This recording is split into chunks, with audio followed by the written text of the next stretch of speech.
They come every morning from all over the country, loaded with the skins of freshly killed animals.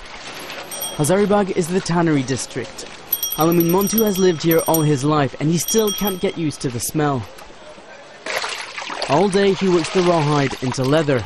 Once treated, it's used to make shoes and bags that are sold by some of the world's biggest brand names. The stench here is overbearing and it's really hard to describe the smell, but it's actually nauseating and it makes me want to vomit. But the real danger here isn't the rawhide, it's the toxic chemicals that are used here.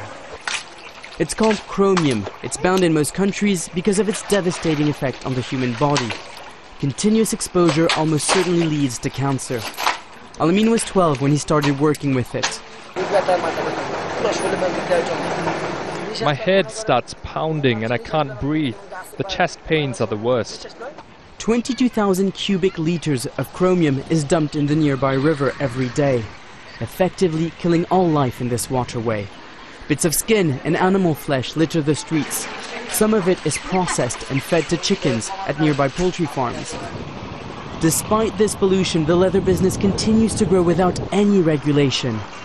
So what we have to do... Nasim Manzoor runs the country's biggest shoe factory. He's been lobbying the government to build a safe industrial park, but authorities don't see this as a priority. So he built his own effluent treatment plant and moved his factory out of the district. The buyers are becoming more demanding in terms of their supply chain verification. There is compliance pressure. But I really think the pressure should be more internal. The pressure as a company for us was not to wait for compliance. We went and we proactively moved. And I know that more and more of my colleagues in Hazaribagh want to move. Last year, the leather industry generated more than $460 million in revenue. Little of this money has trickled into Hazaribagh.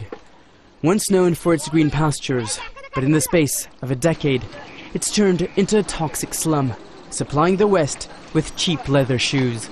Nicholas Hawk, Al Jazeera, Hazaribagh, Dhaka.